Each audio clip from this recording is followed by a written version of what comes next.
Welcome to the Saturday Football Show on PLZ Soccer's YouTube channel, and we're live on Facebook as well. I'm Peter Martin. Tam McManus is here with me. We've got lots to discuss as the first half has ended at all the Scottish Premiership grounds, and as we look and assess everything throughout the day, we will have managers and players reacting to the full-time scores here in the 5 games that are on offer.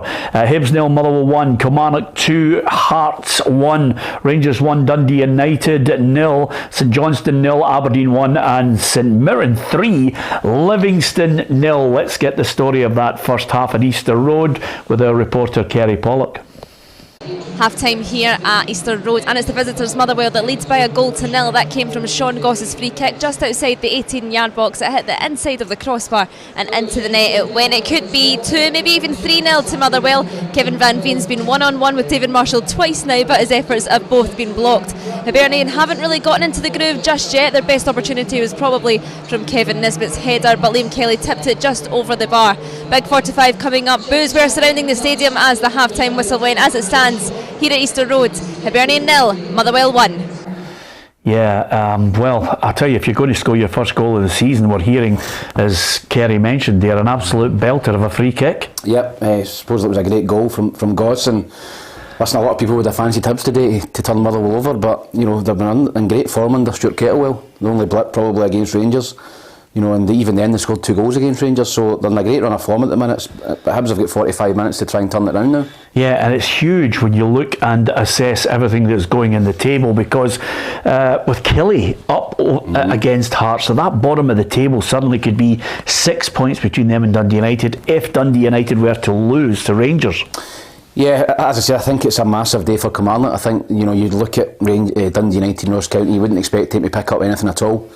So if Kilmarnock can get 3 points, that would be a massive 3 points at the bottom of the table. And listen, it would put Aberdeen in the mix here 1-0 playing against 10 men. So listen, at both ends of the table, it's shaping up to a really exciting second 45 minutes. Yeah, and the strange thing is, of course, with St Johnstone and Motherwell not out of it, it really is tight in that bottom 5. There's enough of a cushion, I think, for Livingston not to be looking down the way. What about that game at Rugby Park? Our reporter Alison McConnell is there. Kilmarnock 2, Hearts 1. Kilmarnock have flipped this game on its head after goals from Christian Doidge and Danny Armstrong cancelled out Lawrence Shankland's 7th minute opener. The Scotland international had capitalised on a defensive error from Jerry Dorset when he dispossessed the defender, burst into the box and unleashed a low effort into the bottom corner.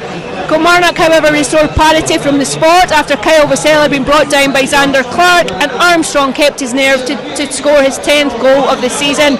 Armstrong then turned provider on the cusp of the break when he whipped in a ball that Clark missed, and Dodge bundled into the net at the back post. If Kilmarnock hang on to all 3 points here at Rugby Park, it would be a massive result for them as they look to engineer a way off the bottom of the table. Half time here at Rugby Park, and it's Kilmarnock 2, Hearts 1. Yeah, I must tell us to try and get that tripod higher. Tam, interesting angle. I was just about to say this. Yeah, exactly. But as ever, Alison right on the mark there for us at Rugby Park. And on the evidence of the first 45 minutes, well, I don't know what's happening at Hearts. They just seem to have lost their way. It's been 3 consecutive defeats. Looking like 4 as well. You know, at this point in the game, you know, I think Xander Clark's picked up an injury as well. So listen, he's a big team top. You know, because a lot of people would have had Hearts as massive favourites for 3rd place. I called it about 3 months ago. I thought they were a stick-on for 3rd place, but you know, if they lose again today, 4 consecutive defeats is letting in the likes of Aberdeen in particular, and possibly Hibs if they can come back. So it's a real big 45 minutes for Hearts. Yeah, huge in that match. Give us your thoughts on your team if they're playing today, and of course the overall state of the Scottish Premiership. We'll look at the Championship, League 1 and League 2 as well, not forgetting that Ayr United with a surprise defeat to Arbroath last night. Yep, I didn't see the game, I was out, but that's a great result for Dick Campbell, and I think that kind of ends all talk of Ayr United winning the league. You know, you look at the results today, Dundee are winning, I think 4-0 up at half time, Queen's Park getting beat. So from 2 or 3 weeks ago when it looked like Queen's Park were home and hosed, Dundee have put a little run together. So again, it looks as if it's going to be a two-horse race for that position, and Thistle winning, so it's going to be a race for the playoffs. Yeah, absolutely. The Jags have put themselves in with a right good shout of the playoffs. That change in manager, well, it looks as if it's working at the moment. Cove Rangers 0, Partick Thistle 2, Dundee 4, Hamilton Accies 0, Greenock Morton and Inverness Cally Thistle, no goals there. Wraith Rovers 1 up in Queen's Park, as Tam mentioned. What about Ibrox in the first 45 minutes? Adam Binney gives us his assessment. Half-time here at Ibrox Stadium. It's Rangers 1, Dundee United 0. A fantastic team move, finished off by Malik Tillman, is what has Rangers in front here at Ibrox. Dundee United did have a few chances though at 0-0, one falling to Sibbald on the edge of the area, another falling to Peter Pollock just shortly before he was taken off through injury. But the 38th minute, Rangers, for all their dominance, did manage to find the breakthrough. Goldson wraps a ball into the feet of Cantwell. Just as he's almost falling to the deck, he stamps the ball, puts it around the corner, bounces once, and then Tillman takes it on the second bounce in the half volley and slams it into the bottom left corner. Kent then had another chance just in injury time at the end of the first half. Nice little step over, left footed shot, which is going into the top corner, but he forces a flying save off Mark Birighitti to keep it here at Ibrox. Rangers 1, Dundee United 0. Yeah, and I'll tell you, a nice and well-worked goal, as Adam mentioned there. It's one of those situations where you're parking the bus at times, you're trying to keep it tight, you don't want them to get in behind you, and finally Malik Tillman finds that goal. Yeah, and I think Rangers are going to have a big decision at the end of the season, where they're going to pay a reported £5 million for him. I think he's 20-year-old, he's got great potential. I think he's double figures this season. So I think if Rangers have got the money there, I think a lot of Rangers fans would want me to pay that, because I think he's a player that not only will be good short term for Rangers, but long term he might, make yourself 15-20 million off him if he really fulfills his potential. So it's no surprise that he's popped up with another goal. He's a very talented player. Yeah, and that key issue is whether they're going to have to stump up $5 million for him, and how much money they've got. He says he's happy with his budget. You've got to take him at his word, Tam, and see how much money he's going to spend in players. Is he going to get frees? Is he going to get some bargains in there? I think $5 million would be a big, chunk of his budget. I know he said it was, unlimited budget, but I don't think anybody's got an unlimited budget. I think they'll have a set number in it, Rangers, and I think $5 million would be a big part of that. But maybe they're thinking, we can buy him for $5 million, and maybe a year, 18 months down the line, you can maybe double your money for him. So they're looking at that as an investment. But I think $5 million would be a huge chunk of their transfer kitty. Yeah, in League One it's Alloa 0, Airdrieonians 1, Clyde and Falkirk can't get a goal there. Dunfermline 0-0 as well, Edinburgh 0, Montrose 1, and Queen of the South and Peterhead drawing a blank as we speak. In the League 2, the second half underway now, and it's Bonnyrigg, Rose and Stranraer with no goals. Dumbarton 1 up in Stenhousemuir, no goals between East Fife and Annan Athletic, and then it's Elgin 0, Stirling Albion 2, and Forfar 0, Albion Rovers 1. And the big game that kicked off earlier today in the English Premier League, well, Liverpool took the lead through Mo Salah, but suddenly Manchester City just fired back big time in the second half, and eventually their class was there even without Haaland. 4-1. I did say 4-0 yesterday, so I wasn't far away. Yeah. You dismissed it, you sneered at it. Yeah, I'm sneering now, still sneering. Yeah. Listen, I think first half, obviously Salah scored the early goal for Liverpool. It seemed to anger Man City. I thought Man City's second half were terrific. I thought they blew Liverpool away. Liverpool really need players in the middle of the park. I think the three in the middle of the park get murdered in there for Man City's three. And I don't think there's a lot wrong with Liverpool's team bar the midfield. They've no legs in there. You've still got guys like Jordan Henderson playing. So I think they've got to, Declan Rice, Bellingham, guys like that, one of them's got to come in. Yeah, let's get a wee flavour of what was happening at the St Mirren game with Patrick Mullen. Popped up here at the Smicer Stadium, and it's St Mirren 3, Livingston 0. What a first half of football we have been treated to here in Paisley. The opening goal came after the first attack of the whole game. Curtis Mains headed the ball down, and it's clearly come off the Livingston defender's arm. After a lengthy VAR check, Mark O'Hara was told to step up for the penalty, and he's coolly slotted the ball home to give St Mirren the best possible start. They got their second just 15 minutes later. It came from a quick throw-in by Ryan Strain. Curtis Mains cut the ball back, and there is Tony Watt, who's coolly taken the ball round Jamal George and slots the ball home just as things still couldn't get much worse for David Martindale's men. It did. It was a bit of deja vu, to be honest. Another handball, another VAR check, and another Curtis Main header that caused it. Up step Marco O'Hara down the left-hand side, and he has scored it. It was 3-0. It could have been worse. Curtis Main had the ball in the back of the net, but that one was ruled out by Douglas Ross for offside. An incredible first half, and David Martindale down to my left is furious. A huge first half team talk for him, but at half-time it is St Mirren 3, Livingston 0.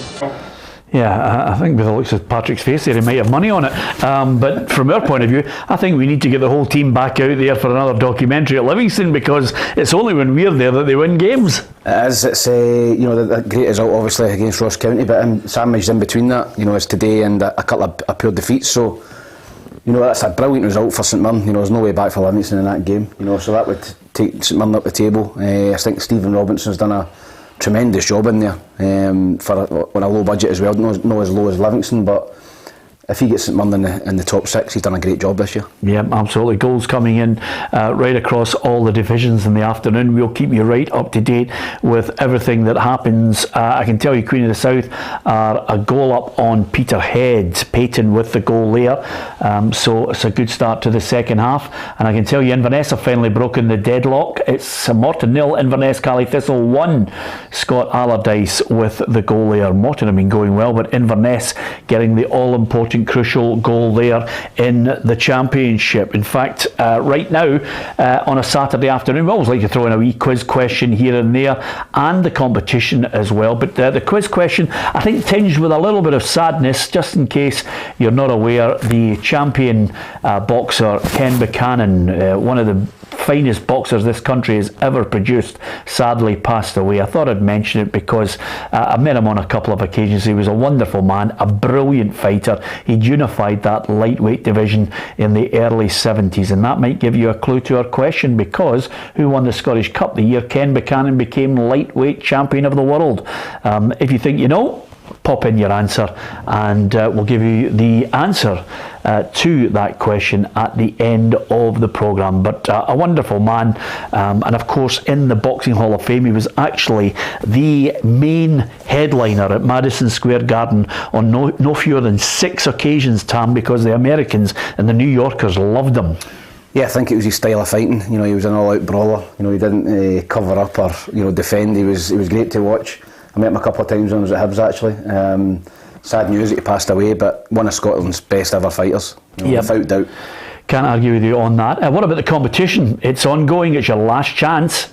It's another fantastic competition from PLZ Soccer for your chance to win this signed print of Arsenal and Scotland fullback Kieran Tierney by artist Gio Thompson. You have to subscribe to PLZ Soccer's YouTube channel and put your answers in the comments section below to this simple question. What is Kieran Tierney's Arsenal squad number? So don't forget to subscribe to PLZ Soccer and put your answers in the comments section below. Good luck. Yeah, good luck with the competition. We're now doing yellow cards as well, by the way. James Tavernier's picked up a yellow card. I think it's the first time I've mentioned anybody being booked in any of the games. Are we that bad that we need to mention yellow cards? Anyway, we'll keep you up to date with what's happening in the Scottish Premiership, as well as reading out a lot of your messages. Thank you very much to so many of you. Willie has joined us. Hi Peter and Tam. Best football show on a Saturday afternoon. Thanks very much, because quite simply Tam and I like a wee bit of banter, leather each other every now and then, and of course interact with you as well, and you can give us your thoughts on a number of issues that have emerged over the last 24 hours, and indeed your reaction to the ball hitting the back of the net for your favourite team. Of course, you were out last night, Tam, so you're looking refreshed. I can't say that for the rest of our staff, who had a night out without the pundits. What's that all about? They did, and unfortunately I couldn't make it last night. Yeah. And, even if you could, you weren't invited, you know that, don't you? It was just the young guns. Yeah. Oh, well. It's, but you had a good night out, because you were with... Man, it's no party, you know that. Yeah, you were with 2 legends last night. I was with Duncan McKenzie, ex-Leeds, and I was with Frank McAvenny. Yeah. Speaking up in Methil, and there was a lot of East Fife fans there. Unbelievably. Yeah. So I got a decent reception because I went alone to them, and they're one of the clubs that I never get relegated or went bust. Yeah. So they're still solvent, so I got a decent reception. Fantastic. And Duncan McKenzie, great player, not only for Leeds but for Everton and Nottingham Forest. Some great stories. Oh. He made more money jumping over minis, yes, and throwing the golf ball the length of the pitch than he did at Leeds. And can I ask you a question? Did he have his picture of him? He did. He did. Because I've got one. And there signed. was a Leeds fan there in the crowd, and he got his picture taken with Duncan, and Duncan kindly signed the picture and gave it to him at the end. Ah, brilliant, because I got him to do that for me as well. He was a wonderful player. Thank you very much for the compliments. Saturday afternoon, every now and then, lots of people like to, just at this moment, Gary Connor says, Tam's looking smug in Ruffy's seat. Because of course Ruffy Gary was Connor? not Gary O'Connor, Gary Connor. Ruffy was looking, Ruffy was in the seat last Saturday and he was in good form. But of course, good to have Tam back. I can tell you it's a goal for Partick Thistle in the Championship. Brian Graham has scored that goal, so I'll tell you, it's all going according to plan for the Jags. Go for having a nightmare. Paul Hartley could be the first manager to ever take two teams in the one season. Yeah. Because Hartlepool in the relegation battle as well. Yeah, absolutely. I tell you, it's a goal for Motherwell. Kevin Van Veen has added number 2. And I'll tell you, 2-0 up, that is a body blow for Hibs. What a chance today. It is. And as I said, a lot of people would have fancied Hibs today. On a decent run, I watched them at Celtic Park. I thought they played well. But Kevin Van Veen with a penalty kick, it's a long road back for Hibs. And as I said, they're failing to capitalise on Hearts getting beat as well. So there's still a little bit of time left, 30-35 minutes, but it's a long way back, 2-0 down at home. Yeah, and I can tell you, Arsenal are certainly not worried about Man City closing in with their emphatic 4-1 win today, because Arsenal are 3-0 up now on Leeds United. Gabriel Jesus scoring the goal, so they are in complete control, and that's a real body blow in the capital for Hibs. As Tam said, it's just all opened up for Hibs to try and capitalise and slip ups elsewhere, but Motherwell 2-0 up, and it's going to be a long road back for them there. Incidentally, we've got a couple of great pieces of content that I think you'll enjoy. Over the next couple of months, there's going to be a lot of content that I think you would like to watch and certainly listen to on our podcasts. One of them, of course, is David Martindale. He gave us Access All Areas, and if you haven't seen it yet, it's well worthy of your viewing time. There was a lot of negative publicity when Kenny left. It was all about David Martindale, the convicted criminal, David Martindale this, David Martindale that, David Martindale runs Livingston Football Club, all this. It was horrendous.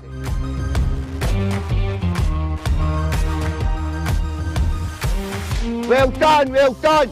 That wee pattern, we're sucking the wing back in, we're pulling the wing back in, we're getting the ball played with a vertical pass.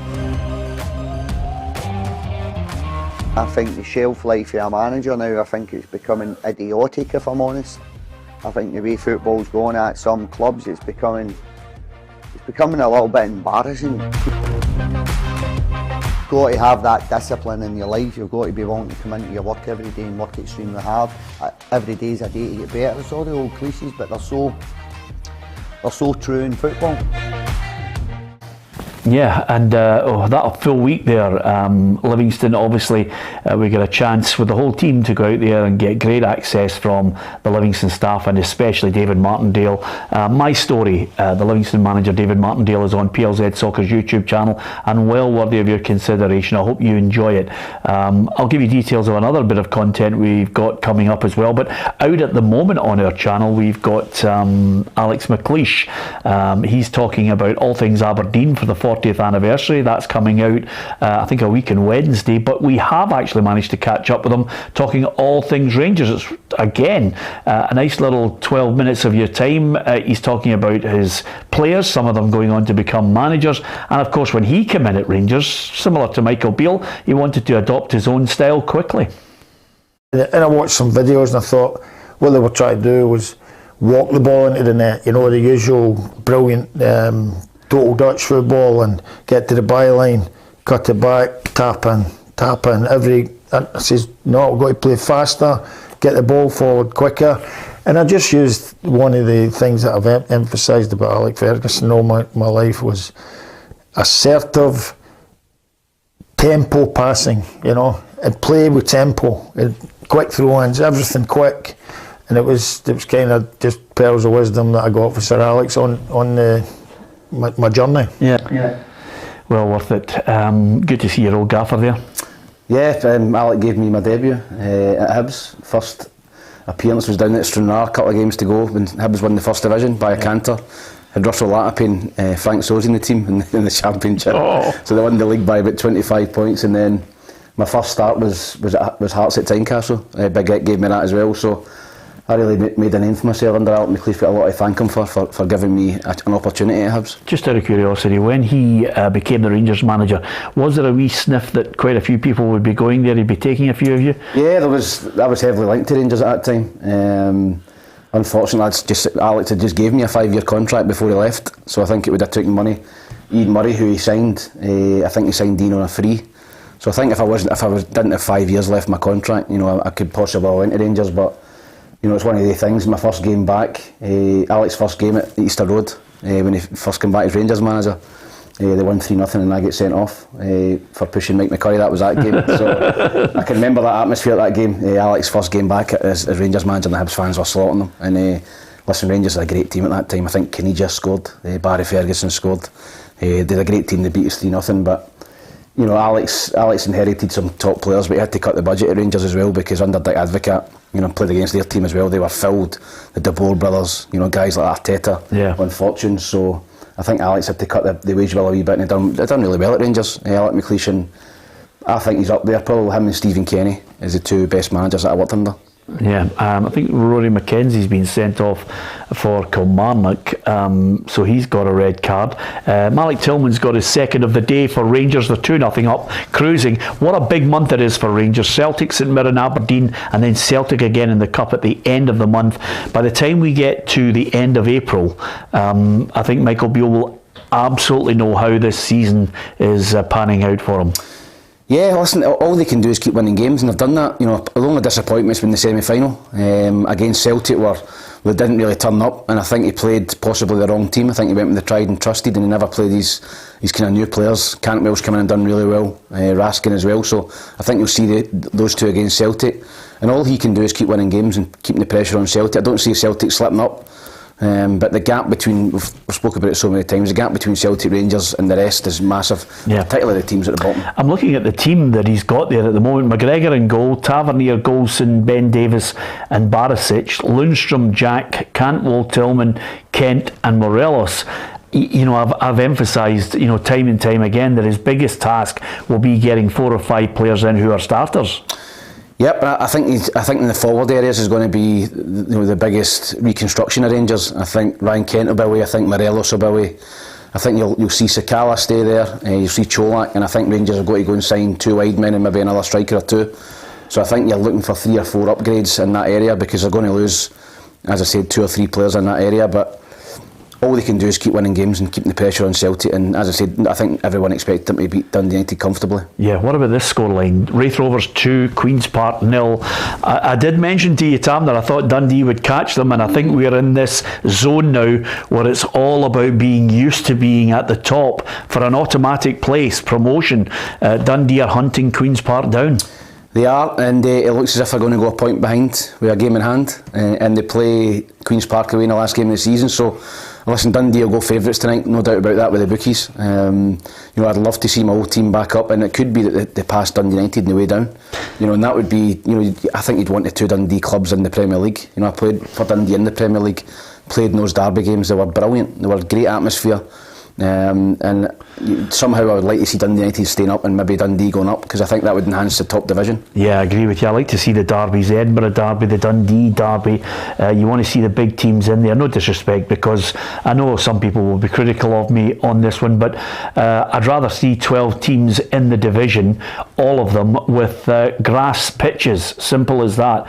I think the artificial surface just, I think it's a complete red herring, talking about people saying, oh, it brings in revenue. If you want to play in this league and be part of it, you have to play on a grass pitch. Everybody else is working on an even playing field of playing in grass without any additional income coming in.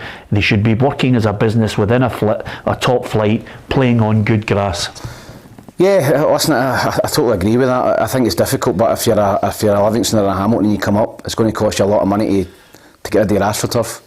And put down grass. Maybe they get help with that with the SFA or the SPFL. Yeah. I don't know other clubs.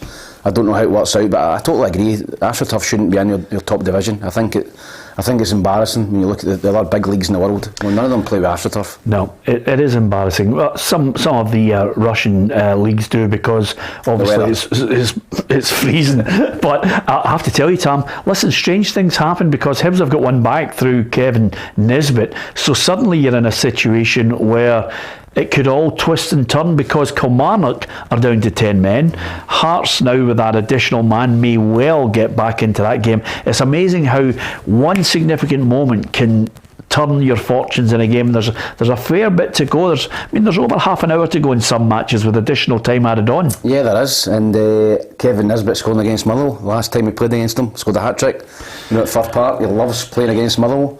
And that brings Hibs right back into the game. By all accounts, Motherwell have been dominating the game, but Kevin Nisbet pops up with a great goal, and they're back in it.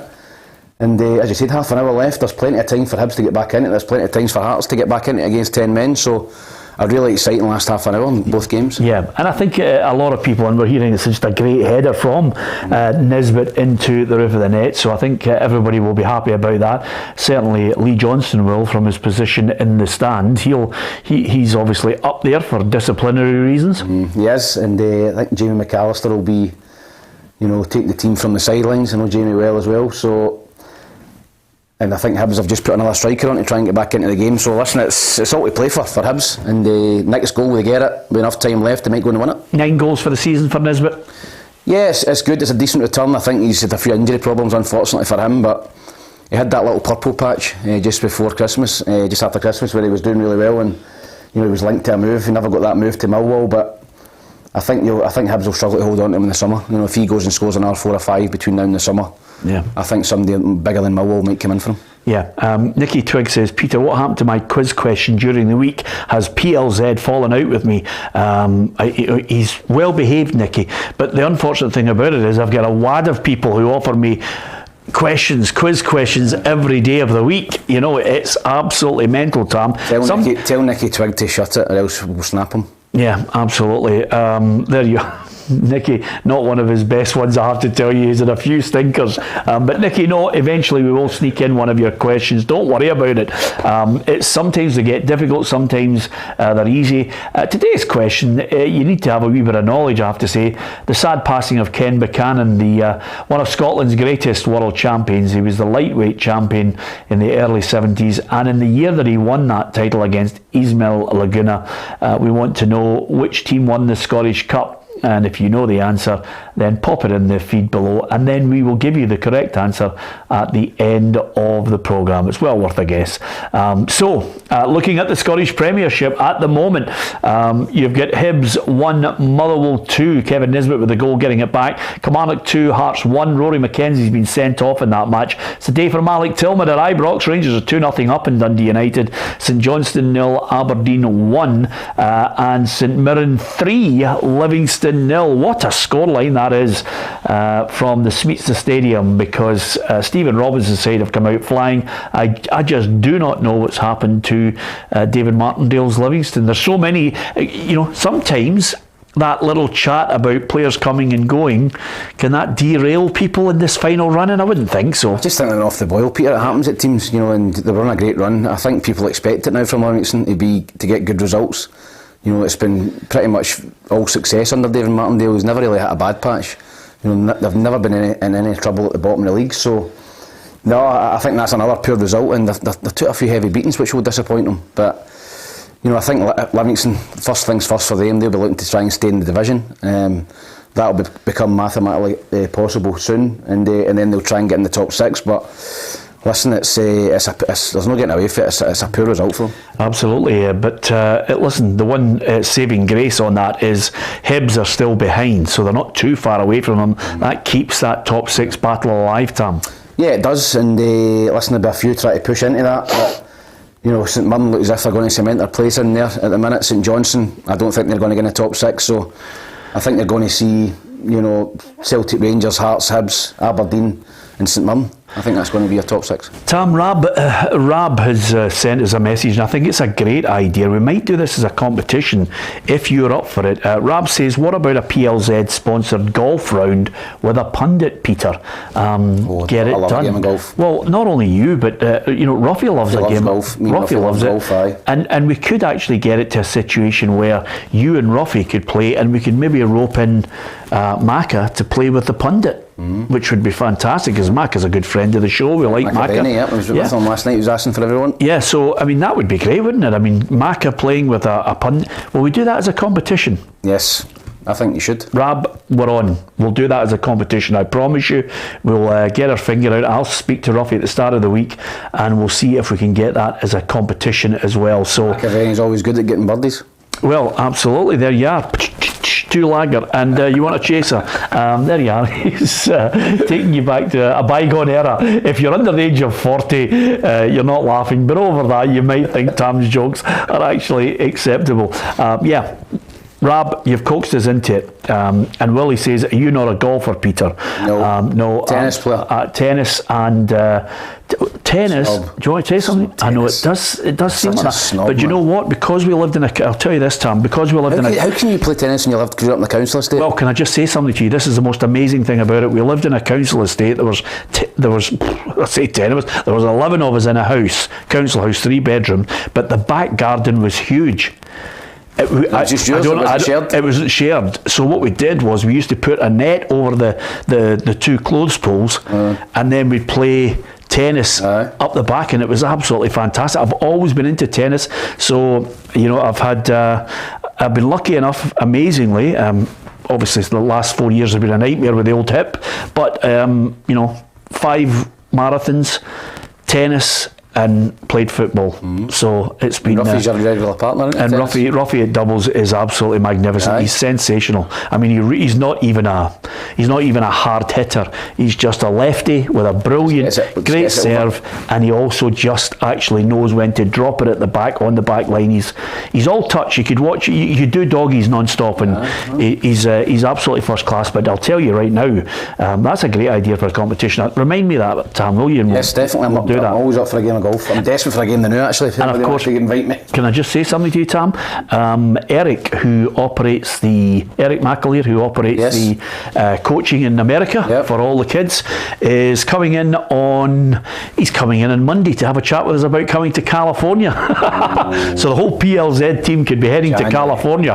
How good would that be? If we can get over there, my God. The only Imagine filming it over there, doing a live show. Yeah, brilliant. I'll tell you, it would be fantastic if we go there. Listen, we mentioned a scoreline from earlier, which was Manchester City 4, Liverpool 1. And I think, when you get a 4-1 win, there's no surprise that the manager, Pep Guardiola, would be celebrating each goal as it hit the back of the net. I think in the press conference afterwards, I think some journalists were maybe getting him a little tetchy, accusing him of over-celebrating. Speak with Simica, speak what you have, and it's a lack of respect. Ask him if I lack of respect. I celebrate the goal. I celebrate with my son on the floor. I come here and I said, and the goal was nice, isn't it? That's all. I'm so sorry if the TV... do you think so is lack of respect? I thought it was bad. Okay, sorry. I'm so sorry. Well, you know what? Do you see, apart from anything else, Tam, what we have is a situation where people are waiting to be professionally offended about things, non-stop. They want people sacked for everything. No matter one misdemeanour and people have got no mercy, no sympathy, no compassion, no second chances. Get them sacked, get them out. A lot of perfect people out there. Yeah, and then of course you've got somebody moaning because he's celebrating and he's looking up, I think, as he mentioned there, at his son. Can you not celebrate a goal? I know, it's a big game. They're trying to win the title. In Liverpool, it was a big game for them. One of their massive rivals over the last couple of seasons. So, listen, as long as he's not in Klopp's face, giving it Waldy, I don't see any problem with celebrating. Absolutely, I agree with you. And I have to say, I think Joseph McGonigal has actually hit the nail on the head, and I was shouting it at the television. He says Virgil van Dijk had a shocker, Peter, and Trent Alexander-Arnold can't defend. I think Trent Alexander-Arnold should be taken out of the team. He's not a right back, Peter. He can't defend. He doesn't even try to run her. his distribution is woeful. Can I just say, Dundee are 5-0 up on Hamilton, 5-0 against Hamilton, and I think Lyle Cameron's goal is just it's just about the icing on the cake for Dundee now, because they'll know exactly what's happening with Queen's Park. And can I also say to you, I think Hamilton will be going down a division again. And by the way, see, if it wasn't for Colin McGowan and that board, that club pay more in energy bills than they do taking in at the gate. Yeah, I've seen them doing a thing for £3 for the next 3 home games, Hamilton, so they're trying everything they can to try and attract supporters into the ground, but they've just not got the fan base. They've not got the fan base, even when they're in the Premier League.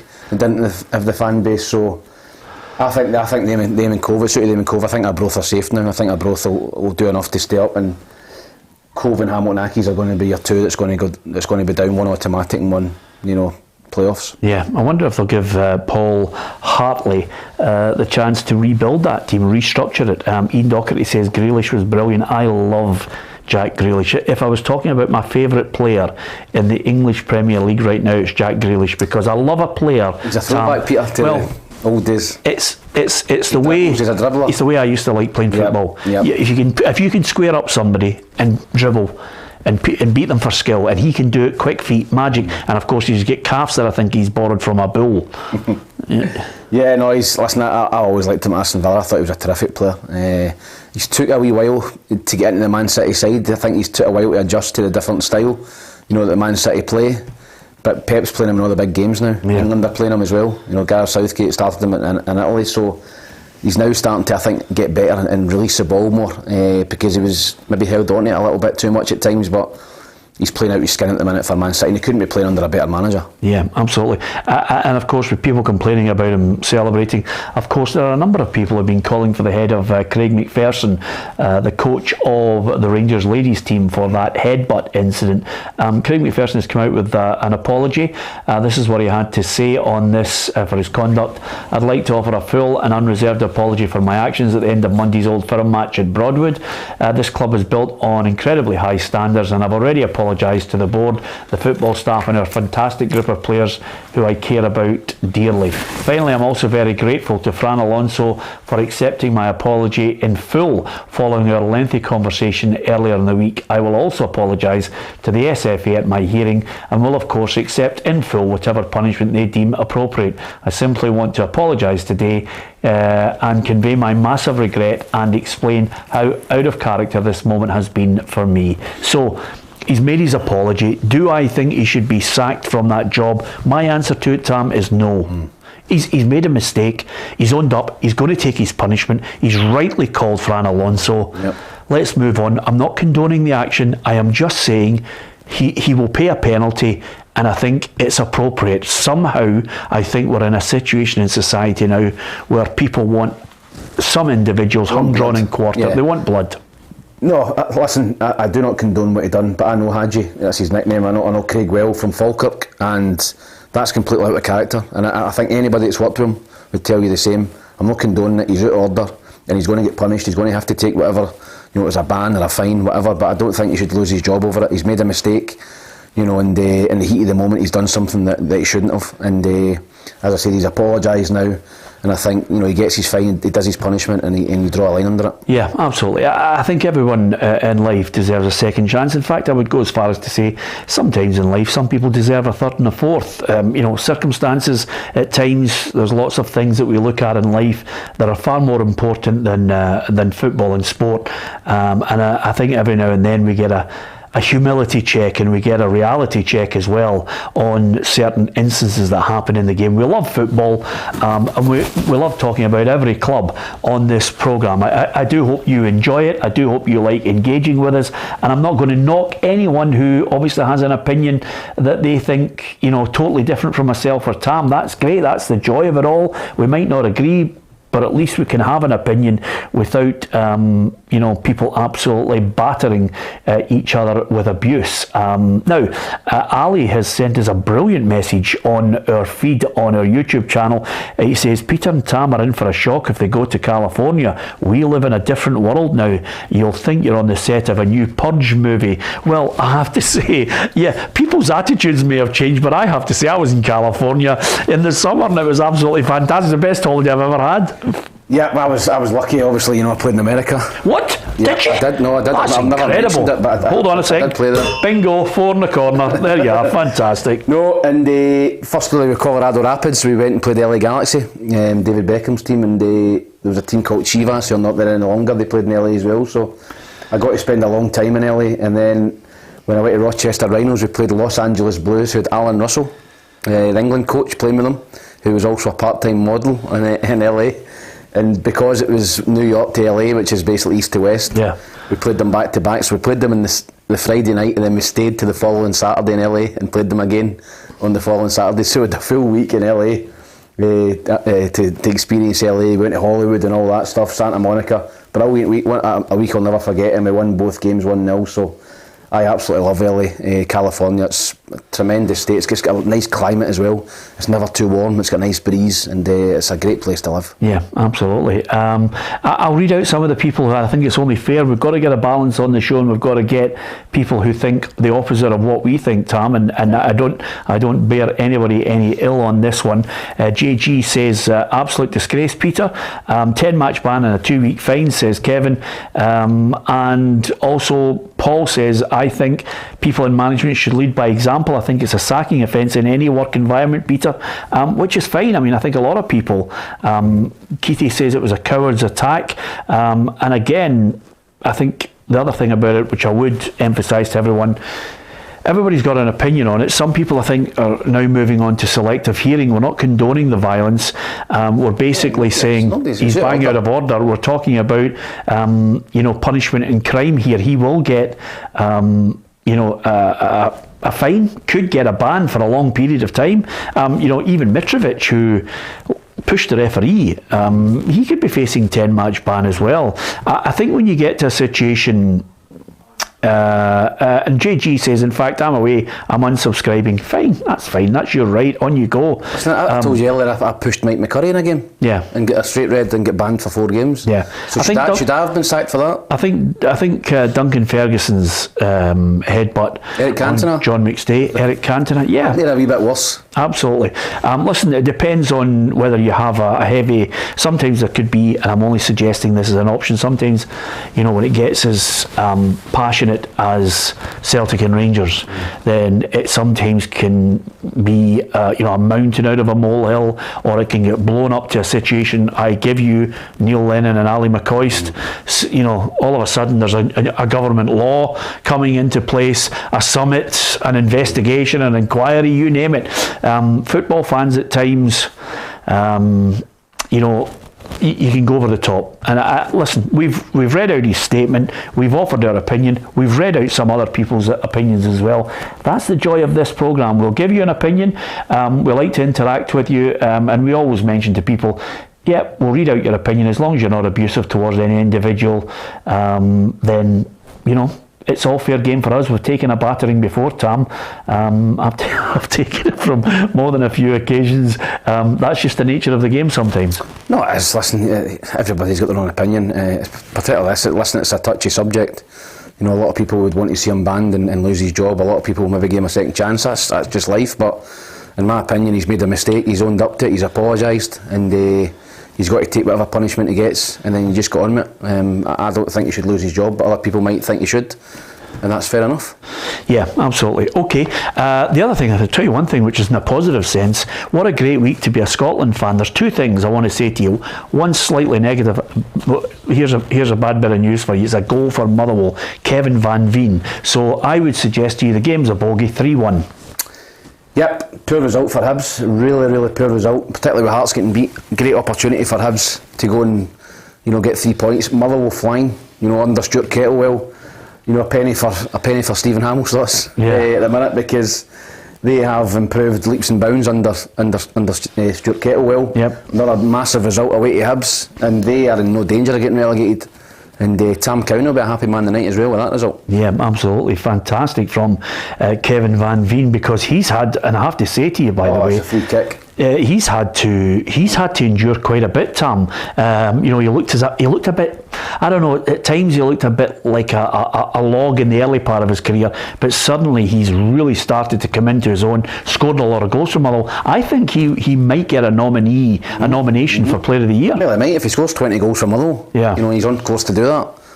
When was the last Motherwell striker that scored 20 goals? Probably Higdon. Higdon, yeah. So, listen, not an easy thing to do at a club like Motherwell, and his goals have been massive for Motherwell this season. You know, and that could be the difference between staying in the division. So, fantastic striker, done really well for Motherwell, and you know, he scored another great goal today. Scored two. Unbelievable. And by all accounts, by all accounts, Marshall at the penalty and the free kick has been poor. Yeah. 20 goals. 20 goals. Today. He scored 20 goals. There you go. So fantastic achievement, and he's got to be in the top four. Yeah. And there'll be a lot of Celtic Rangers fans thinking, oh, you know, it should be our players, particularly Celtic fans. But if you score 20 goals for a Motherwell, you know, or a St Mirren or somebody like that, you've got to be in the running. I like Les's look at our debate on things which are a little bit feisty. He says, is this a show for me? Do you remember we used to get through that, Tom? There was a period where I think I had lost the plot. I was just leathering. In the COVID period, we were just leathering everybody because they were just so rude. People were just... Yeah, I think people were in the house and just going mental. Just scunnered with it, weren't they? Yeah. They were scunnered with it and all, but... absolutely. I think the amount of people that told me to go and take a fly in that period, I knew they were then going stir crazy. It was mental. It was great because you just get out of your bed at about 2 to 3. Yeah. Set your wee thing up, put your phone on, and then away you go. 4 o'clock, you were done. And go back to your bed. It was a depressing period when you couldn't get out of the house. It was even more depressing for me because I had to look and see which way your wife was organising that room you were in. And you know, if it wasn't a brilliant strip that you had, it was a lovely bit of furniture, it was another painting. Can I just say something? 7-0 to Dundee. What an absolute tonking for Hamilton. I feel sorry for the boys, especially after winning the Trust Trophy. They had a night out after the game. Was it just finished? I think it's just finished. I think they're still drunk. 7-0.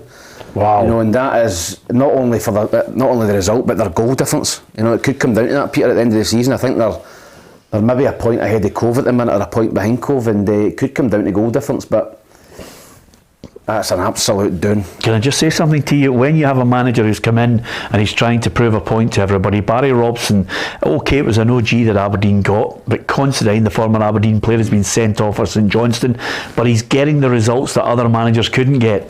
He is, and you've got to give him credit. You know, that's him. I think they've won every game bar the game away to Celtic, which I think only lost 2-0. So they're a point behind Hearts. Yeah, and as I said, they are. The way this all pans out, if Hearts don't get a goal. No, we spoke about it 3 weeks ago. You were talking about Barry Robson and will he get the job, Peter?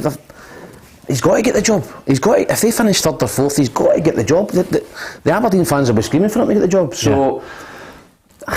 Listen, he's got to keep winning games. What about, you know, see on this programme since we started it, we've witnessed some real tankings for Cove. 5-0 down now against Partick Thistle. I mean, he's had a few belters, hasn't he? I mean, that is absolutely, outrageous, isn't it? It is, and as I say, 7-0, 5-0. I mean, those two teams are an absolute free fall at the minute, Hamilton Cove.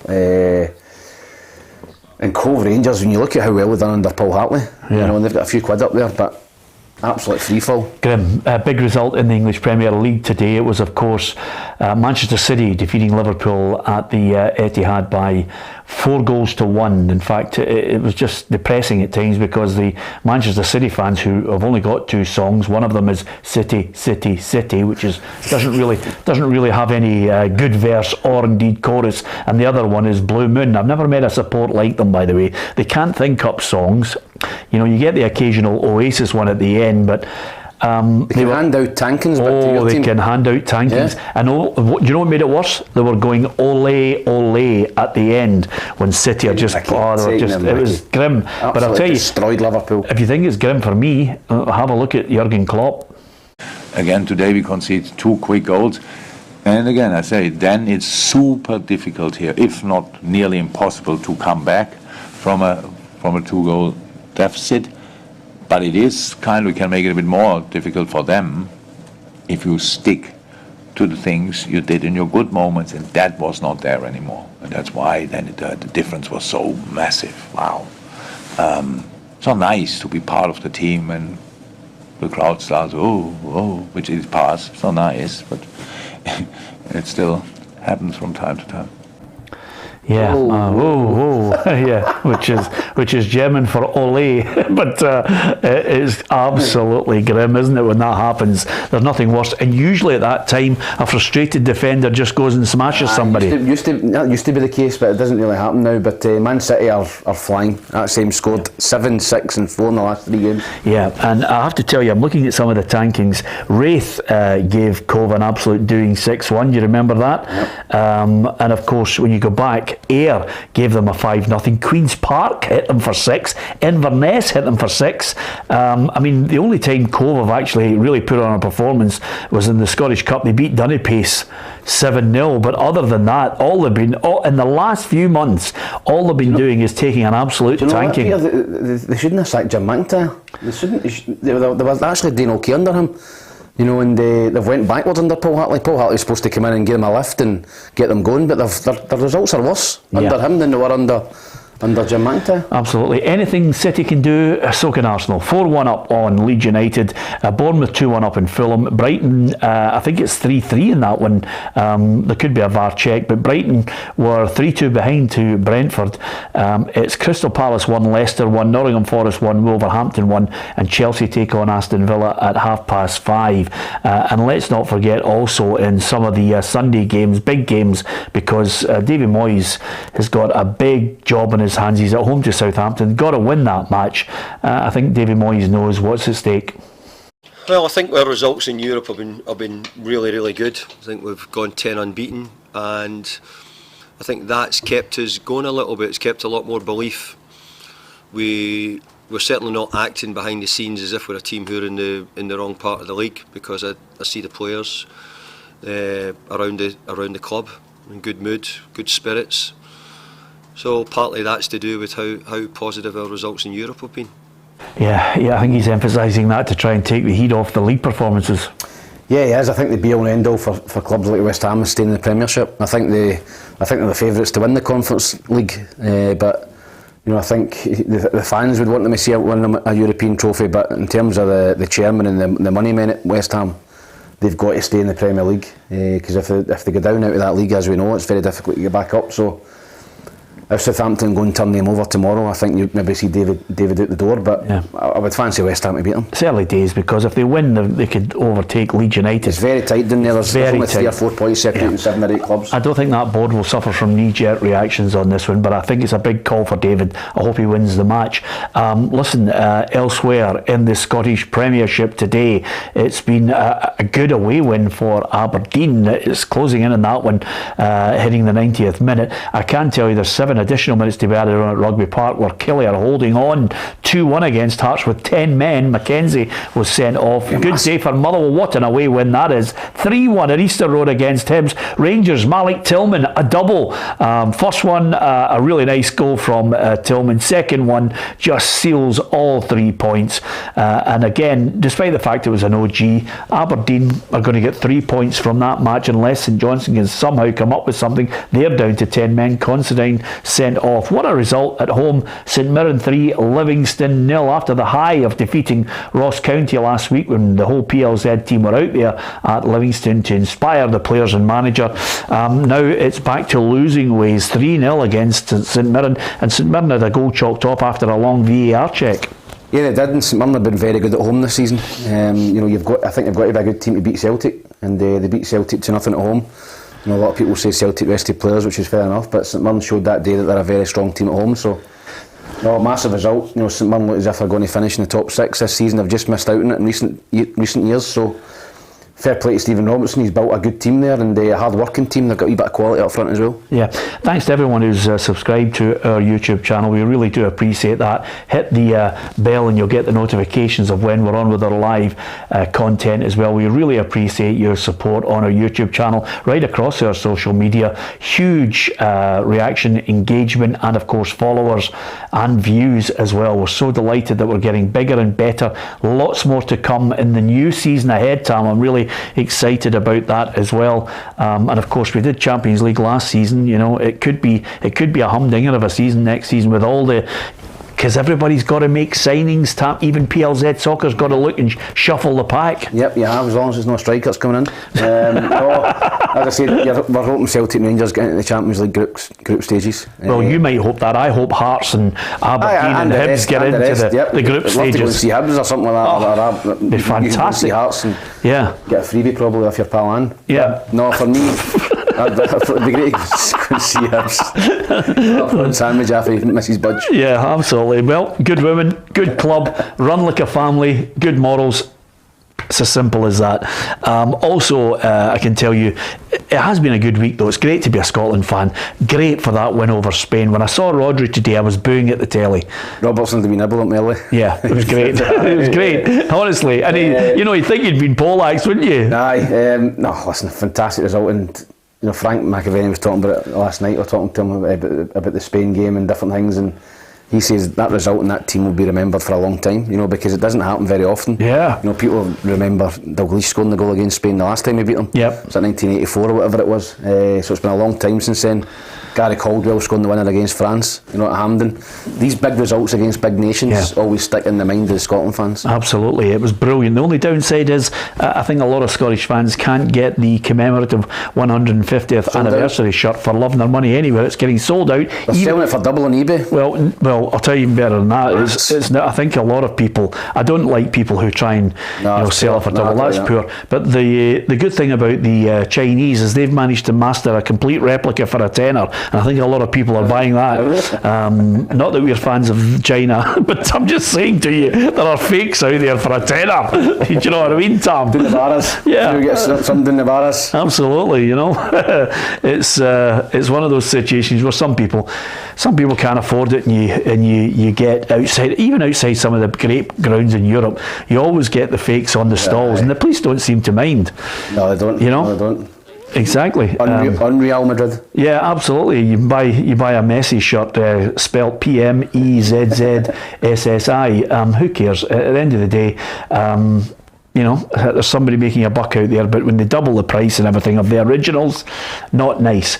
That was the only downside. The upside was we won 2-0. It was fantastic. I can tell you we're full time in the Championship for Partick Thistle, 5-0 win, fantastic up at Cove. Dundee 7-0 win against Hamilton Accies. Inverness win 2-1 at Capello against Morton. Wraith Rovers 2-0 win over Queen's Park. Oh, how that division has changed, Tom. Peter, I'd love to see that league table at the minute at the end of the game, because I think you'll have a 2-horse race for the title. Queen's Park and Dundee, and I think you'll have Ayr United, Wraith Rovers, Inverness, Morton and Partick Thistle going for 2 places. Yeah, it's absolutely incredible, and I can tell you, as you look at it now, Queen's Park on 54, Dundee on 53, Ayr United on 49, and Partick Thistle on 48, with a 5-point cushion over Morton now. Yeah. I think you're looking at it and you're saying to yourself, there's your 4. Inverness, Wraith Rovers, I think I've got a game in hand, or maybe a couple of games in hand over the top teams, and they won the day, so I spoke to Ian Murray after the game, and he was gutted about the result last week, obviously in the Ramsden's Cup final, but he still thinks they've got a wee outside sniff of getting in the playoffs, and they had to win that game today against Queen's Park, and they've done that. Yeah, absolutely, they did have to win it, but I can't see them. I think that 4 is the 4, Tam, but I think Dundee will overtake Queen's Park. I do, because Queen's Park have got a very, very tough run of games coming up. They've got to go to Ayr United, they've got to go to Morton, they've got to go to Partick Thistle as well, I think, so. Listen, Dundee in the driving seat, they really are at the minute, and it's in their hands. Yep, absolutely. Les says, I bought a 60s replica for £30 off eBay. And Nicky says, Turkey, they're even cheaper, Peter. I'm absolutely sure they are. You know how sometimes they bring out retro ones, special ones? Yeah. Adidas have brought out a retro one from the 1970 to 73 Ajax top, which when I was a boy, Tam, believe me, when I was growing up, I loved Johan Cruyff and Pele.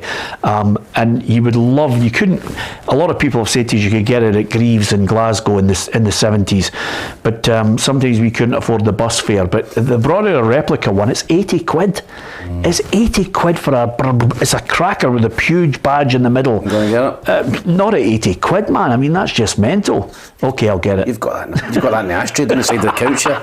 80 quid. So, anyway, it's incredible. As far as the scores are concerned in the full time, I can tell you right now, all the top flight games, Rangers have a 2-0 win over Dundee United. Malik Tillman with both goals. What a contribution he's made today. Can they stump up the money? Would you like to see Rangers come up with, it could be £5 million for Malik Tillman? Is he worth the money in that rebuild that's facing Michael Beale? Give us your thoughts on that. 2-0 win for Dundee United reduces the gap on Celtic to 6 points yet again before Celtic head up to Dingwall to face Ross County. We'll hear from Ange Postecoglou and Carol Starfelt before we get to the end of this programme. Elsewhere, big win for Motherwell, 3-1 at Easter Road against Hibs. Kilmarnock have held on with 10 men to defeat Hearts by 2-1. Aberdeen have defeated St Johnstone by 1-0, and St Johnstone were down to 10 men. And St Mirren 3, Livingston 0. What's the result of the day in the Premiership for you, Tam? I think Motherwell, 3-1 away to Hibs. Hibs, doing well at the minute, and a decent run of form, particularly at home. To go there and turn them over 3-1, and deservedly so by all accounts, is a fantastic result for Motherwell, and Stuart Kettlewell's doing a great job there, really is. Absolutely. There is actually a Welsh derby going on, Cardiff 2, Swansea 3.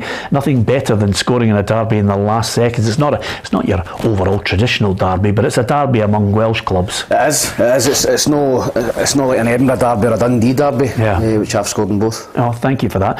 Self-praise is no praise, my mother used to say. Let's crack on. Dundee United have now got 22 points, Tam. Ross County have got 24, Kilmarnock now on 28, St Johnstone on 32, and I would suggest to you, Tam, Motherwell are on 33, that bottom five is, what a huge result for Motherwell. Is the Kilmarnock Hearts game finished? Is that still ongoing? Kilmarnock Hearts is finished now, so it's a big one for Kelly. 6 point advantage over Dundee United. I think that's Dundee United and big bother. I think they're going to finish bottom. I don't see them turning around. You mentioned yesterday the run of games they've got as well. Yeah, they've got. I think they're away to Hibs next game. They're at home to Hibs. I think they've got a very, very tough run of games, Dundee United, and I think they're going down. Yeah, I agree with you. And Kilmarnock are very good at home, and it's a great result for them. But I think if you're looking for a team with momentum in that league, you're looking at Aberdeen. Yeah, unbelievable run of form, Peter. Well, it's fantastic. He deserves all the praise that's coming his way. They've went from being an absolute embarrassment. They went to Easter Road and get battered 6-0, 5-0 at Tynecastle, and beat off Darvel in the Scottish Cup. And now they've won every game under Barry Robinson, bar Celtic away. Phenomenal, and they're now 1 point behind Hearts. And if you'd have said that 4 weeks ago, you'd have got laughed out of the place. So fair play to Aberdeen. And when you look at that result today, Dundee United, the next 3 games that Jim Goodwin has to try and get something out of. Now I would suggest to you at this point that I couldn't discount it, but he's got a home game against Hibs, he's away to Motherwell, and he's home against Livingston. There are points there for the taking. This is not done and dusted, but if it was me picking it, I'm saying to myself, Dundee United relegated, Ross County or Kilmarnock in that playoff place. I think when you are a club and you go through and you're into third manager in one season, I think you're going down. I just think you're going down. I just don't think there's any hope for you. If you get a manager, you sack him, you get another manager, you sack him, you get another manager. I just think they're gone. Yep, well, it'll be interesting to see. Do you agree with Tam and myself on this one? Dundee United, we can't see them getting out of that relegation spot. I think it's going to be Kelly rather than Ross County. It's just a guess. We're all just guessing at this point because certain things can happen in a match. It can take a huge twist along the way. In the Championship, Cove Rangers 0, Partick Thistle 5, Dundee 7, Hamilton Accies 0, Greenock Morton 1, Inverness Cally Thistle 2, and it was Raith Rovers 2, Queen's Park 0. That really has put the cat among the pigeons in the Championship. There's only a point between Dundee and Queen's Park at the top now. In League 1, it's Alloa 0, Airdrieonians 1, Clyde 0, Falkirk 0, Dunfermline and Kelty Hearts 0-0, FC Edinburgh and Montrose 1-1, Queen of the South 2, Peterhead 1. In League 2, Bonnyrigg Rose getting a 1-0 win over Stranraer, Dumbarton 1, Stenhousemuir 2, East Fife 0, Annan Athletic 1, Elgin City 0, Stirling Albion 3, and Forfar Athletic 2, Albion Rovers 1. That's how it looks in the Scottish divisions from Premiership all the way down to League Two. And I can tell you, as well as Manchester City defeating Liverpool by 4-1, it was Arsenal 4, Leeds United 1, Bournemouth 2, Fulham 1, Brighton and Hove Albion 3, Brentford 3, Crystal Palace 2, Leicester City 1. Big result there for Roy Hodgson, back as a 75-year-old managing the Palace. Nottingham Forest 1, Wolverhampton Wanderers 1, and that's how it finished in the Premier League in England, with Chelsea taking on Aston Villa at 5:30. What an afternoon of football after that brilliant week with Scotland defeating Spain. Well done to Steve Clarke and all the boys there. And now we're back to domestic football, which you love, Tam. I do. I think it's just because we've been rubbish with Scotland for the last 3 or 4 years, to be honest. And that's why a lot of people have drifted away from Scotland, the national team. But under Steve Clarke, he has united the whole nation behind the team, and it's a totally different feeling now when Scotland get together and they're playing their games. The whole country's behind the team and the manager. So, no, I always prefer, domestic football in terms of international football. But international football now under Steve Clarke is a lot more enjoyable to watch because we're winning games, we're competitive against big nations. Yeah, Dan says ideal result for Aberdeen today. Opportunity thrown away by Hibernian and Hearts. Now Aberdeen really will smell blood. Yeah, they will. And as I said to you, when Jim Goodwin was there and they were getting tonked 6-0 off the Hibs, you could not even see them getting in the top 6, never mind finishing third. So you've got to give massive credit to Barry Robson. They grind out a result today at St Johnstone. 1-0. Obviously they got a wee bit of fortune with Andy Considine getting sent off after 5 minutes, and that gives you a massive advantage in the game. But they've still got to go and win it, and they've done that, and they closed the gap again. Couldn't have went any better for an Aberdeen fan. Hibs beat, Hearts beat, and they make ground on both. Yep, absolutely. I'm just looking there at the team, and a great line from Martin, who says, I don't know how Fletcher is still getting a game at Dundee United. I used to run faster to catch the ice cream van as a kid. Martin, you were really quick off the mark. As soon as Martin heard the ding, ding, ding, ding, ding, ding, ding, that was him. He was away. I mean, he was out the door and down the third step, jumping over the second step to get there. So Fletch hasn't really worked out for him in the twilight of his career. Did they sell ice cream out of the ice cream vans with Fletch? They don't know that they sell it up my bit. Yeah, well, I have to say to you, it's a great line from Martin. Brilliant. You were quick getting to the ice cream van, Martin. Let's be fair about it. Listen, full time coming in across the country. We'll be bringing you all our reporters, and we'll be keeping you right up to date with what the managers and players have to say. We will have the managers and players' reaction to the results today, and what an afternoon it's been for Motherwell.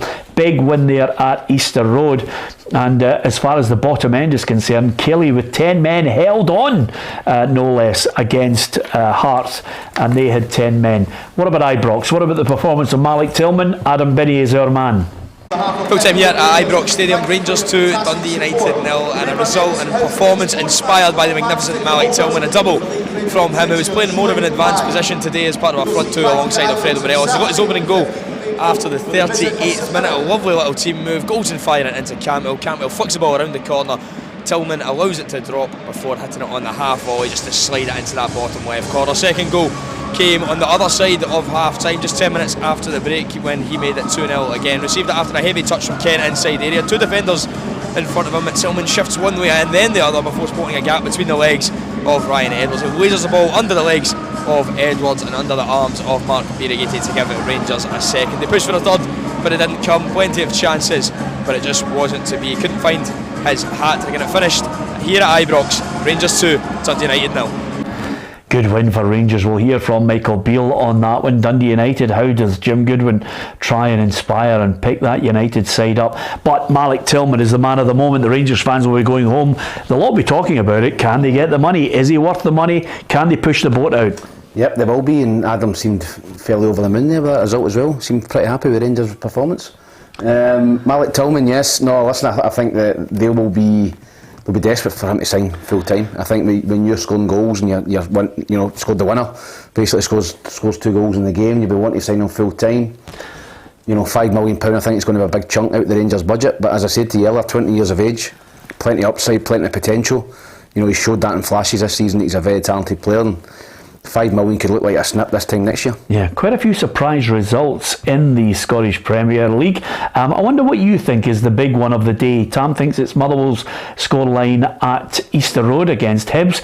What about St Mirren? Did you fancy them to take a few goals off Livingston? Let's find out from Patrick Mullen. I'm here at the Smicer Stadium and it's finished. St Mirren 3, Livingston 0. 3 first half goals for St Mirren see them leapfrog Livingston in the league table and move up into 5th place. They got their opener in the opening few minutes. That came from the penalty spot. Mark O'Hara stepped up and coolly put that into the bottom left-hand corner to give St Mirren the best possible start. They got their second just 15 minutes later. A quick throw in from Ryan Strain down the right-hand side.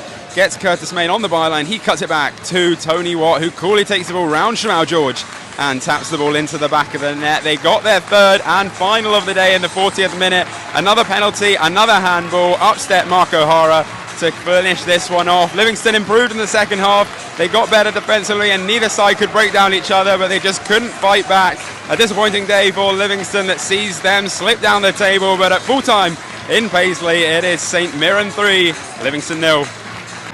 What a big scoreline that is, Tam. Great result for St Mirren. Livingston, you maybe thought after last week against Ross County, then they're back on the up and up again, but sandwiched between that result has been some poor performances before that, and then that result today. It's unlike Livingston to be getting beat 2 and 3-0, but it's happened several times over the last 4 or 5 weeks. I've lost 3-0, so David Martindale, probably his first little sticky patch I think at Livingston. They're still well clear of relegation, and I think the expectations have been up with David because of how well he's done at Livingston, and people forget that they're probably overachieving where they are just now. So listen, he's still in the mix to get in the top 6, but there's no doubting that he'll be very disappointed with that result. Yeah, big call for Aberdeen. They're now closing in on Hearts. I reckon they can smell blood. Do you think they're going to finish third?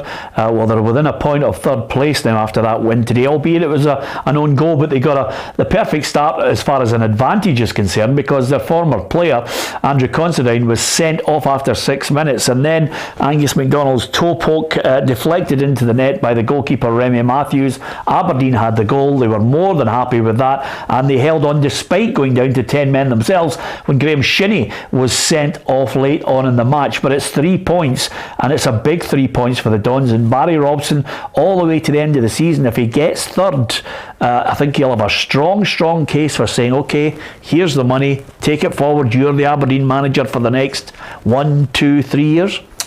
Yep, he's in the driving seat, Peter. If you're in the job at the minute, you're in the box seat, and he's getting results for Aberdeen.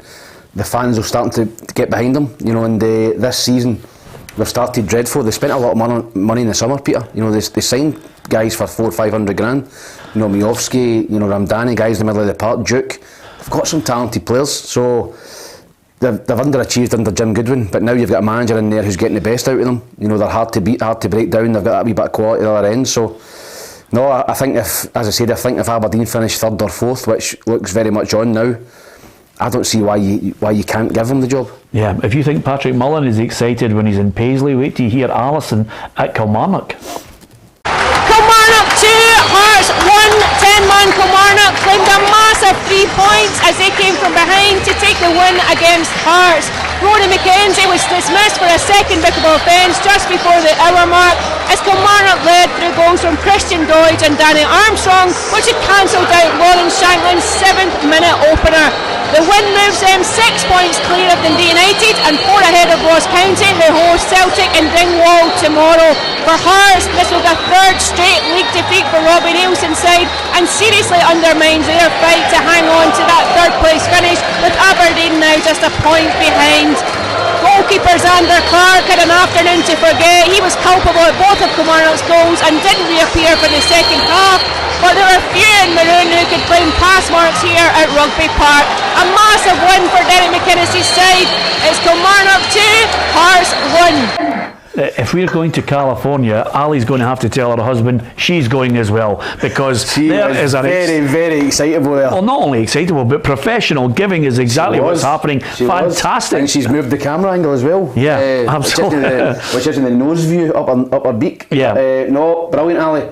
And interesting that she mentioned there that Xander Clark never come back out for the second half. He was culpable at both goals, so not everything in the garden's rosy at Tynecastle. No, that's 4 consecutive. Robbie Nielsen's had a lot of praise this season, and I've always felt there's a little undercurrent to the Hearts supporters that some of them are just never taken to them. Yeah. And I think you'll start to see a lot more of them rearing their head over the next few days. Yeah, well, I have to say, I mean, that is 4 consecutive defeats.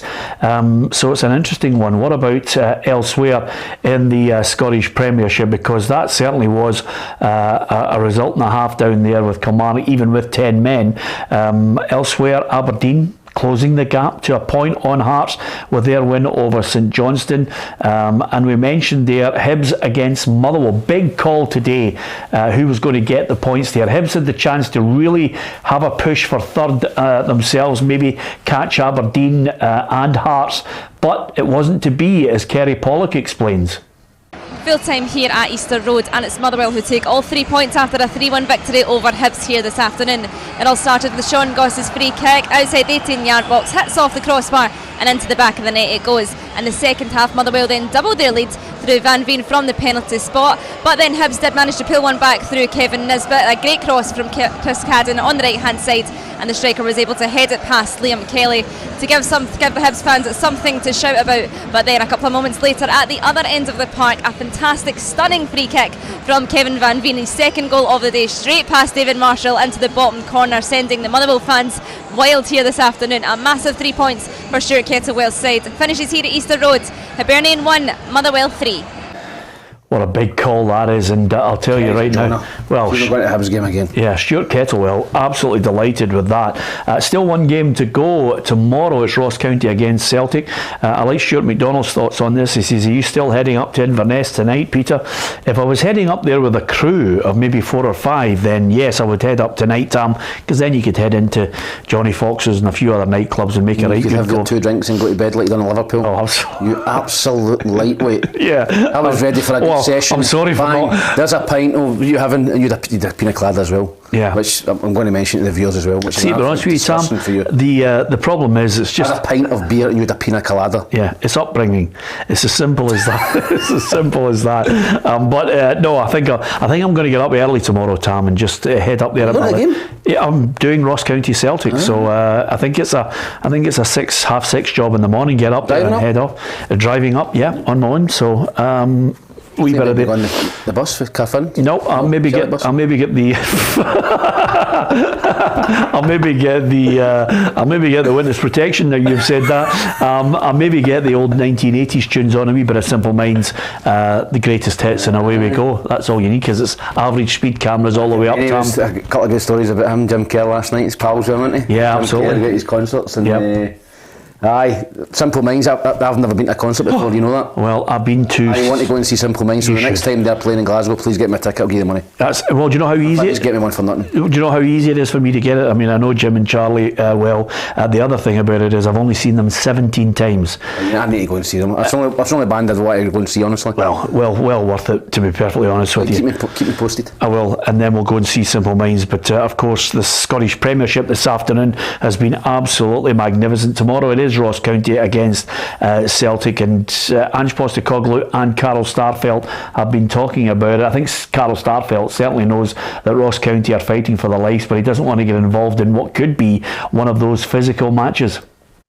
No, exactly. I expect a physical to face a physical team who plays on their strengths, and probably try to keep it very tight defensively and play on physics. So we know that it's usually a hard game when you come up there. So that's what we're prepared for. Everyone needs to be at it 100%. But if we can come up to our level of in our football and focus on our football instead of making it a physical contest, then I think we have very good chances of winning the game. Okay, could be an interesting one. I think Malky himself will know this is just a free hit for Ross County. Yeah, listen, I don't think not even the most ardent Ross County fan would fancy them to take anything off of Celtic. I think it's all about getting there and be competitive, try and stay in the game, and if you lose the game, don't get hammered. Yeah. You beat 5, 6 or 7, because at the end of the season, it could boil down to goal difference. Well, they're 4 points behind Kilmarnock now after today's results, and 2 points ahead of Dundee United with that game in hand tomorrow. And it really is at that bottom four, I think, all about just taking points off each other. Who's got a big enough cushion? I would suggest to you Motherwell have got more than enough in that camp. Motherwell and St Johnstone will be fine, Peter. I don't see them being involved in it. And then you've got the bottom three. I think it's going to be Ross County, Kilmarnock, and Dundee United, and that's going to be out of the three. And I've been in that situation before. When the bottom six, cuts off and you're playing against each other, those games are massive. They're 6 pointers.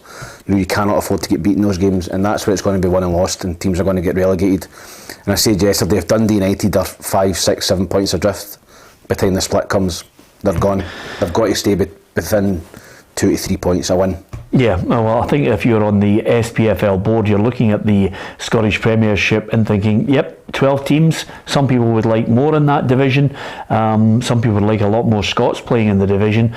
But nevertheless, the competitive nature of it when it gets to April and May is there for all to see. It's something that Ange Postecoglou is a fan of as well. Yeah, look, I guess it was my first experience last year. I guess if you look at the table at the moment, it does give some incentive to teams because, aside from obviously fighting for European spaces and obviously, there's the challenge to get into the top six, which I think, gives those teams in the middle section, a real incentive to sort of work hard through this period. And certainly the teams, down the bottom who are trying to avoid relegation, I'm sure they'll treat each one of these games, with as much sort of intensity and desperation as they can, knowing that once they get into the split, if they're in touch, then, their destiny's in their own hands because they'll be playing teams around them. So, I think it works well. Ange Postecoglou is certainly a fan. He's also a fan of Callum McGregor. Some of his comments in the to the press yesterday, he reckons that there's more to come. He can get even better at Callum McGregor. Well, I must admit, if Callum McGregor has got more to come and he can get better, I don't know where he's getting it from, because for me, he's just been sensational. Yeah, he's a fantastic footballer. I think he's very... he flies under the radar, doesn't shout from the rooftops about how good he is. He's very underrated, I think, amongst a lot of people. But I think over the last couple of games, particularly for that game against Spain, you can see how good he is. He's playing with guys that are playing at top level in England. McTominay, McGinn, McGregor's just as good, if not better than them. And I think Celtic are very lucky to have him. I think he could go and play anywhere he wanted in England. I think he's that good a player. He's a ball carrier. He's fit. He can put his foot in. He can see a pass. He's a leader. He's got everything in the locker, and as I said, he looks as if he's going to stay with Celtic his full career. I think it's going to take a massive offer to get him away from there now, and listen, he could be up there with likes of Scott Brown in terms of being legends at the club with the amount of trophies he's won. Yeah, I don't know what it is about the name McGregor and the distinction of playing at the top level, but Allan McGregor, certainly 500th appearance, and also I think the boy deserves great credit as he hits could be another year in the final year of his career if he signs a new deal in the summer. Would you like to see him stay? Give us your thoughts on that. But he deserves great credit, and he's getting a testimonial for all he's given Rangers. I think he totally deserves it, Peter. I think when you've been at the club that period of time, you've gave that service 500 appearances. We think about all the big performances he's had in Europe for Rangers. He made some unbelievable saves to get them in the final. And down in Manchester, Champions League games, he's been outstanding. He's been a brilliant servant for Rangers, come through the ranks there. I think he'd one loan spell away at Dunfermline, and the rest of the time he's been at Rangers, so he totally deserves that. I think that'll be a full house. I think Newcastle would be a great pull for anyone. I think the Geordies will come up in their droves. I think they'll bring thousands up, and Rangers fans will turn up to appreciate a great servant. So he'll get a full house, he'll get a few quid in his pocket, and he'll be well deserved. Yeah, we'll hear from managers and players shortly from the Scottish Premiership, getting reaction to those results today. You can give us your thoughts on your team's performance, anything that's annoying you. We'd love to hear from you on that. We'll read out some of your messages, probably give you one last chance to get your entry in for the competition before we finish today, and we'll give you the answer to our quiz question. We'd like to throw a few out there. We now know what the post-split fixture schedule looks like. May 6th and 7th, 13th and 14th, 20th, 21st, 23rd and 24th, and then the 27th and 28th of May. That's when it's all done and dusted. We'll know exactly what's going to happen on those post-split games. And over and above that, Tam, I have to say to you that because of the World Cup and everything was pushed back, the Scottish Cup final will be the 3rd of June and the Champions League the 10th of June. Yep, it's a late finish. It's a lot later than usually. I think it's usually the last week in May for the Scottish Cup final. Yep.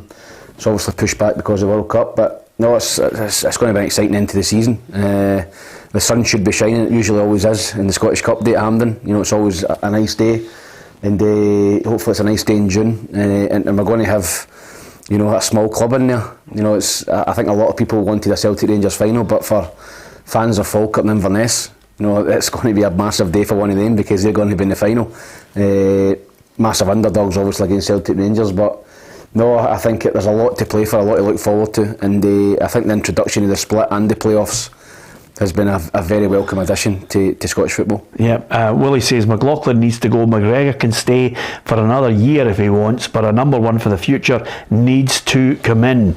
Yeah, a lot of people talking about that. Incidentally, the Scottish Football Writers released their William Hill International nominations for Player of the Year. They have 4 candidates who obviously play down south and up here as well, playing for the Scotland national side. Nice little mix in there. 3 from down south, 1 from here in the Scottish Premiership. It's Kieran Tierney, John McGinn, Callum McGregor and Scott McTominay. Who gets your vote? Scott McTominay.